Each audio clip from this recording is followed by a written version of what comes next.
it's happening! It's happening. Nintendo has confirmed the first General Nintendo Direct of 2026, and it is the one we wanted. It's time for the long-anticipated reveal of Ocarina of Time Remake, because everything that Nate the Hate has been saying has been coming true, and this is the next thing. Because what he said was that this game is a full-on remake, but a Mythopia version of Ocarina of Time 3D, and it's coming out this holiday. That is to say, by the middle of December.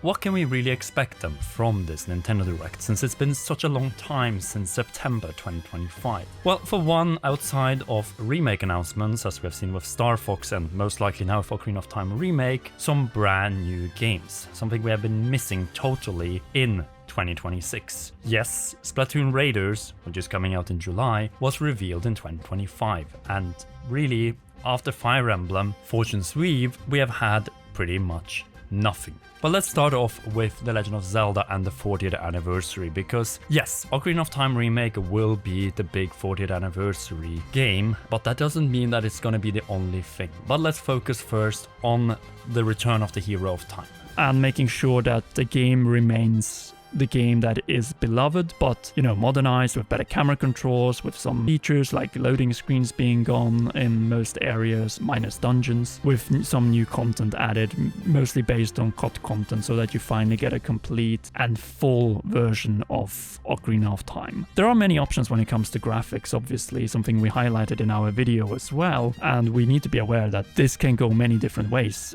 Nate hasn't pointed at all to what art style this is. He's only said that this is not going to be a Mythopia of Ocarina of Time 3D. It is a full-on remake, and that means that a lot of things could have changed, including the art style. Just a question of what we're getting, and it's about time that we get to see this game. It isn't just about this game, it's about having the knowledge that 3D Zelda games will be remade in a new way.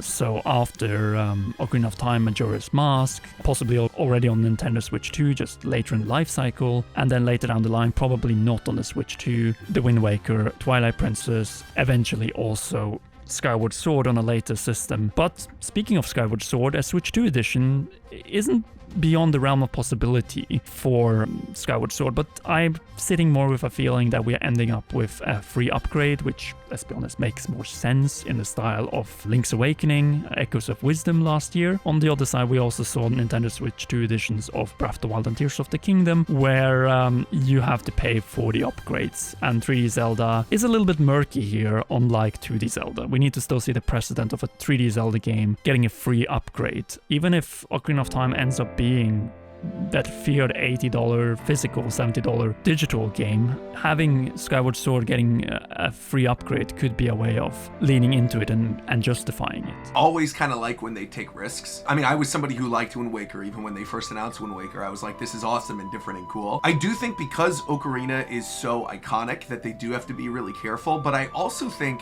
so much of Ocarina and its role in the zeitgeist basically over the course of the last 20 years has been that original art that was used in the player's guides and in that original booklet. There's a very clear kind of anime style to the characters in Ocarina of Time in that original 2D artwork that I almost wonder if they take this opportunity to try to translate that into HD, maybe again utilizing one of Monolith Soft's engines. Again, the Xenoblade games are always beautiful, but those have a very anime type art style. I think that could actually work really nicely with Ocarina of Time if they decided to do that, where they go, hey, look, let's try to replicate that original artwork. But I think a lot of people, myself included, are expecting this game to be running on the Breath of the Wild engine. I don't know if I necessarily would want that. I think it really depends on what it's going to end up looking like. Ocarina Remakes needs to stand out from the next open-air Zelda game. I agree. It needs to have its distinct style, especially since this is not just about Ocarina, this is about future Zelda remakes. But to me,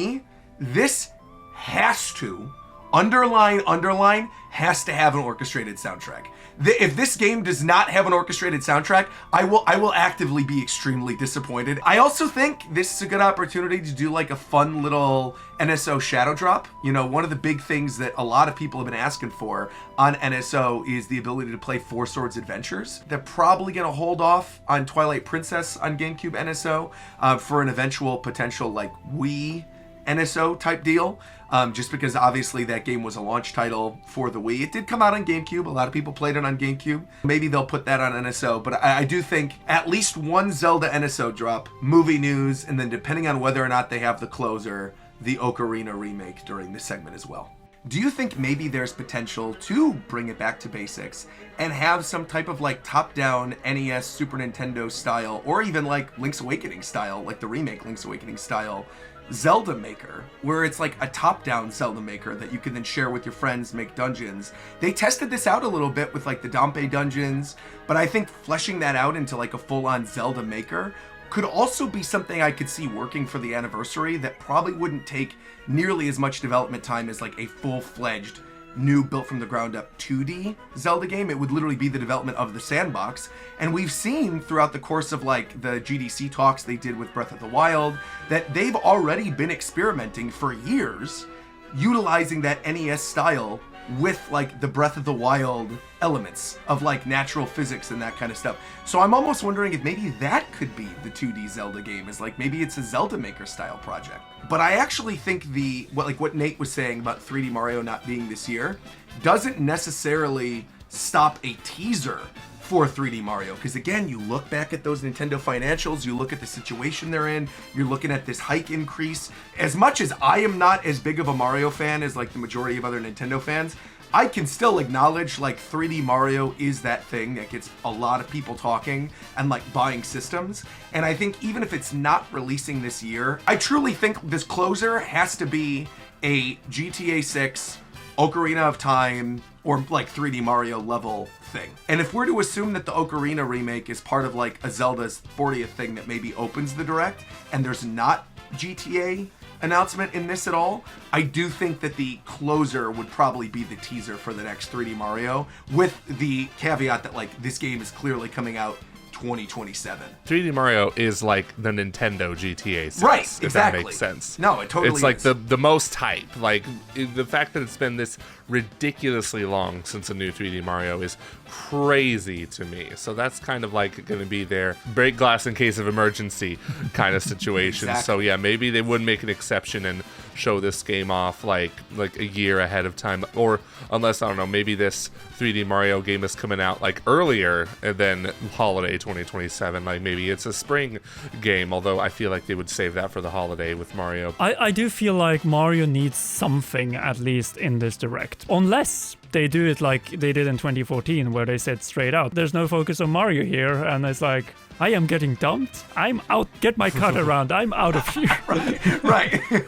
That was the Direct they announced Mario Maker, though. That's and then true. they made Yes. a joke about, all right, we need him to fight the bad guys. I'm glad you bring that up. Do you think, as a holdover this year, maybe we get Mario Maker 3? Because that's been talked about since the Switch first got, Switch 2 first got announced with the mouse controls. We were all like, hey, Mario Maker would make a lot of sense and would be a good little middle ground while people are waiting for the next game. And they had a whole dedicated Mario Maker segment.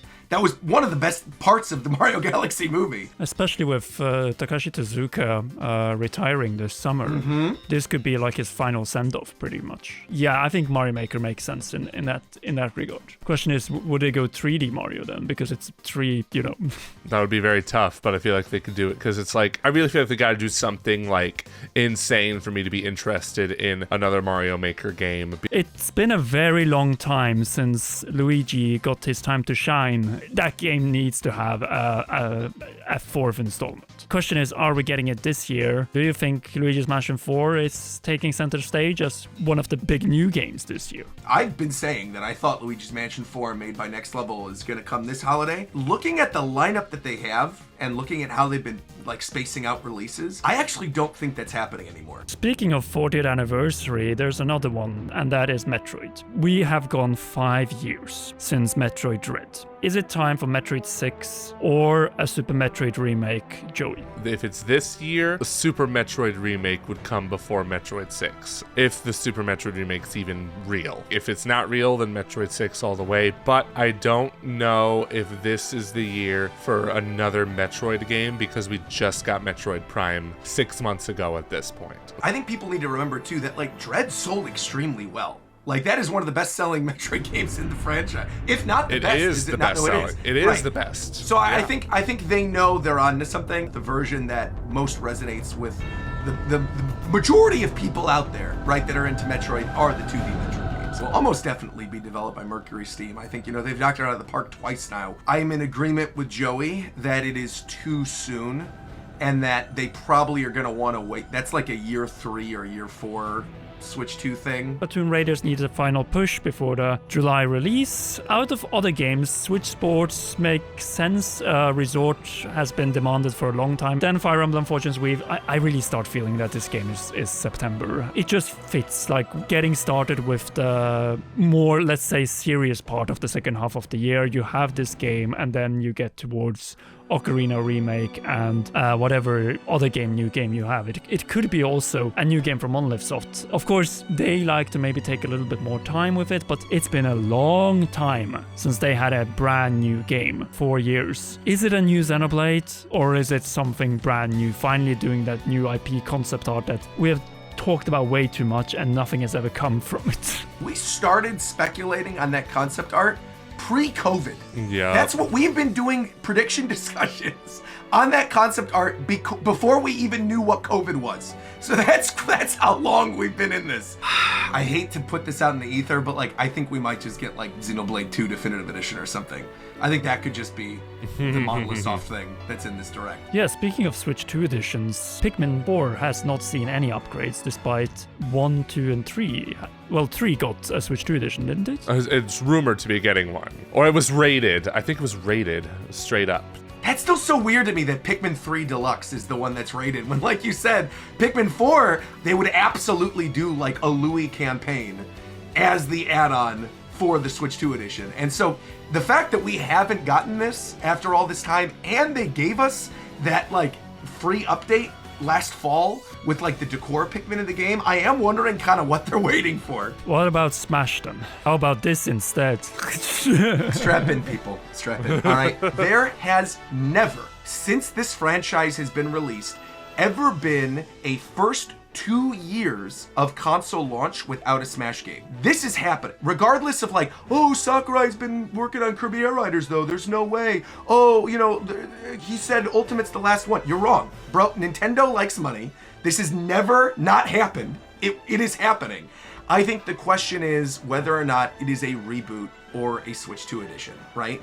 If it is a Switch 2 edition, I could very absolutely likely see this getting announced during this direct, right? Where they're like, hey, we're going to pull a Mario Kart 8 Deluxe with this, where we get a Challenger Pack type situation, similar to where we had the Booster Course Pack for Mario Kart 8 Deluxe, that maybe they go, hey, we're announcing a Switch 2 edition of Smash Ultimate. I think the thing you tack on as like the new mode, very easily Smash Run, right? That's like the big thing missing. They could easily make a giant push for Smash Run or some type of adventure mode, and then maybe add like an additional 6 characters and then announce, hey, by the way, we are going to be pushing new character packs for the next like 2-3 years. And in that situation, I don't think we're getting a new Smash Brothers in the life cycle of Switch 2.